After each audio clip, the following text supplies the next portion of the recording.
እውነት ለመናገር ኢትዮጵያ ላይ የእውነት የምናየው ነገር የምንሰማው ነገር በጣም የሚያሳዝን በጣም የሚያስፈራ የሰው ልጅ እንደ ቅጠል የእውነት እኛ በሰው ሀገር ላይ ባለንበት ሀገር እንስሳዎች በጣም ነው ተከብረው የሚኖሩ። ኢትዮጵያ ግን በቃ ምንም የሰው ልጅ እየተከበረ አይደለም።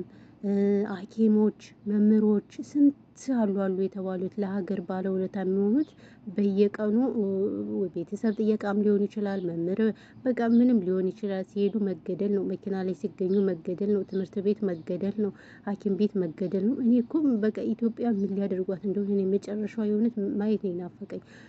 እንዴት እኔ ምለው ራሱ ማርያምን ቃላት ራሱ አጠረኝ። በቃ በየጊዜው የምንሰማው ነገር በቃ ገሌ ተገደለ። በተለይ እዚህ ፌስቡክ ላይ ስትገቡ የመጨረሻ ፌንት ነቅላችሁ ነው የምትወጡት። እውነቴን ነው የምላችሁ። በቃ ወጣቶች ናቸው እንዳለ እየተቀጠፉ ያሉት፣ ህጻናቶች ናቸው እየተቀጠፉ ያሉት።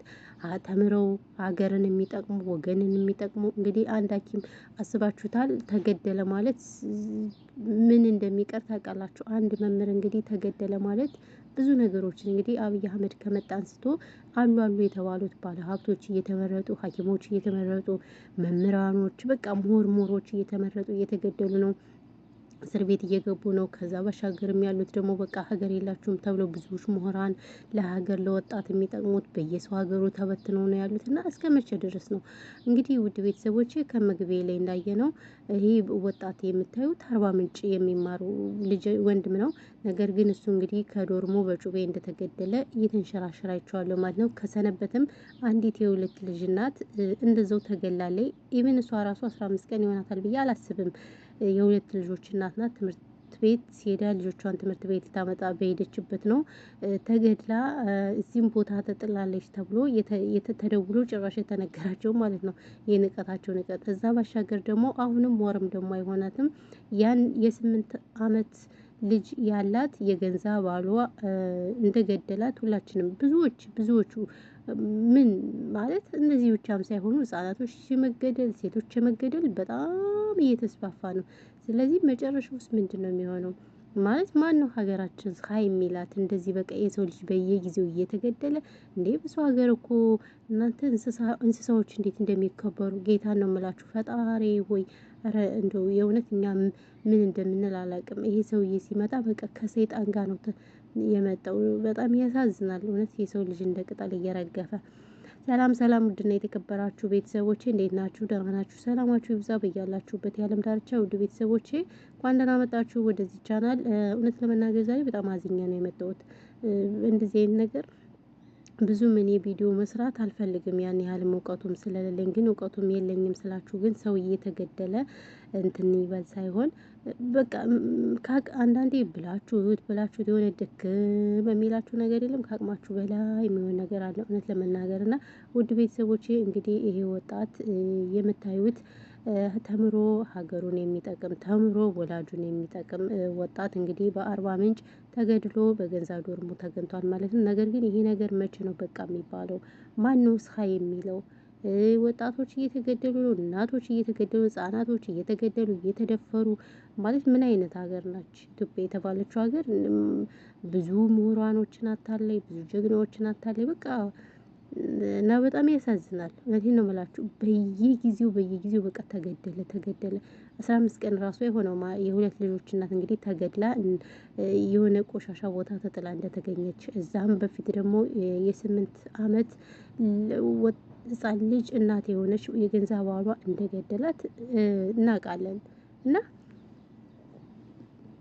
የሰው ልጅ በቃ እንስሳ ሆነ፣ የሰው ልጅ ዶሮ ሆነ፣ የሰው ልጅ የእውነት በሬ ሲወደድ በቃ የሰው ልጅ በቃ ረከሰና እስከ መቼ ድረስ ነው አሁን ይሄ ወጣት? የእውነት በጣም ነው የሚያሳዝነው። በጣም ነው የሚያሳዝነው። እንደምታዩት የደሃ ቤተሰብ ልጅ ነው ይሄን የሚሆነው። እናቱ ተምሮ ስንት ነገር የጠበቀች ነገ ያሳልፍልኛል እያለ ያስባችሁታል። ሬሳው ሰጅ ተብላ እንግዲህ ሲደወልላት ምን ያህል ቅስሟ እንደሚሰበር ምን ያህል ሀይምሮዋ እንደሚነካ ብዙ ኢትዮጵያ ብዙ እናቶች እንደምታውቁት የኛ እናቶችንም ጨምረው አብዛኛዎቹን አሻሮ እየቆሉ ነው የሚያሳድጉን። እንጀራ እየጋገሩ ነው፣ የሰው ቤት እየተንከላቱ ነው፣ እየተበደሩ ነው፣ ክፉ ደግ እየሰሙ ነው የሚያሳድጉን። እና ልጄ ተምራ ታሳልፍልኛለች፣ ልጄ ተምሮ ያሳልፍልኛል ብለው ሲጠብቁ እንደዚህ አይነት በረዶ እንደዚህ አይነት ግብዳ ሲወርድባቸው ምን አይነት እንደሆነ ስሜቱ ለእናንተ መንገር አይጠበቅብኝም። ግን በጣም ያሳዝናል። በጣም በቃ አሁን ኢትዮጵያ ነኝ ለማለት ራሱ በጣም እንትን እያልኩኝ ነው። ኢትዮጵያ ነኝ ለማለት እኔ ብቻ አላውቅም። እግዚአብሔርን በጣም እየፈራሁኝ ነው። ምክንያቱም ከማየው አንጻር የሰው ልጅ እንዴት እንደዚህ ይጨካከናል? እኛ እኮ አረቦች እኮ እነሱ ትንሽ ነገር ሲናገሩን እሪ ነው የምንለው። እውነቴን ነው የምላችሁ። እነሱ እንዲናገሩን እንኳን አንፈቅድላቸውም። ትንሽ ኢቭን እንኳን አጥፍተን ራሱ ጥፋተኛ ነኝ አንልም። የምር እና አንዳንዴ ራሴ እንትን ላለሁ። ሀገራችን ላይ ግን ነጻነት የለበት ምን የለበት። ኧረ ፈጣሪ ሆይ የእውነት ይህን ሰውዬ እግዚአብሔር አምላክ ውሃውን ወደ ወይን የቀየረ አምላክ ድራሹን ያስጠፋልን። የእውነት ህዝብ ሳያልቅብን እሱ ከመጣ በቃ ነው እንዳለ ወገን ርግፍ እያለ ያለው እንደ ቅጠል እያለቀ ያለው የሰው ልጅ የረከሰበት ሀገር የሆነ አብይ አህመድ ከመጣ ነው ይሄ ሲወሉ ይጥፋና ሙሴ መጣ የተባለው ይኸው ሲወሉ ዞልን መጣ። የእውነት እግዚአብሔር መለስ እኮ እኛ ይሻለን ነበር፣ ግን ሰው ሲኖር አይመሰገንም። የእውነቴን ነው የምላችሁ። ቢያንስ መለስ ጥሩ ነገር ባይሰራም በመለስ ጊዜ እንደዚህ የሰው ልጅ አይረግፍም ቅጠል እንዴ! ምንድን የምነካችሁ? ኑሮ ብትሉ ደህና ነው፣ ነጻነት ብትሉ ያኔ እግዚአብሔርን መለስ አይደለም እንኳንስ በዚህ እንደዚህ ሆኖ ሊረግፍ ይቅርና ለምሳሌ አሁን ኦሮሞ ጋላ ነበር የሚባሉ። ጋላ ሲባሉ ጋላ ያለ ሰው በህግ እንደሚጠየቅ ስለተናገረ አሁን ማንም እነሱ እንደዚህ የሚላቸው ነገር የለምና መለስ ብዙ ነገሮችን አስተካክሎልናል። ነገር ግን መለስ እንደዚህ አይደለም። ኢቭን እንኳን መለስ እንኳን ሲያርፍ ብዙዎች የጨፈሩ አሉ። ይሄው የእሱ ግፍ ጭራሽ ሲወሉና አምጥቶላችሁ ቁጭ አለ። የሰው ልጅ ነጻነት የሌለበት ሞራል በየእስር ቤት የሚሰቃዩት ኧረ ስንቱ መስጊድ የሚያቃጥል ቤተ ክርስቲያን የሚያቃጥል ቁርአን የሚያቃጥል መንግስት አመጣልን ማለት ነው። ይሄ ነው እንግዲህ ያለውን ሰው ስናማርር ትብስን ትቼ ምን የሚባል ነገር አለና የምድር በጣም ያሳዝናል።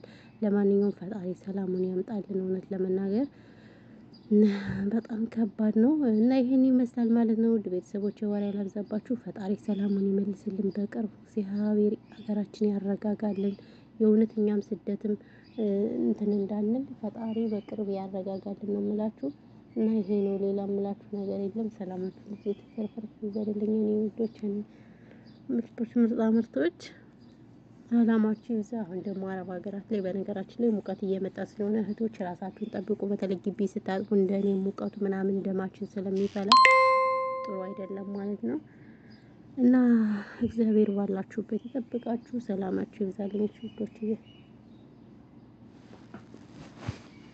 ማነው ግን ኧረ ተው ስልክ እንትን አትበሉብኝ። ተው የእንትን ድምጽ ሊመጣ ነው። በቃ እሺ ችግር የለውም። ሰላም ሆኖልኝ ውዶች።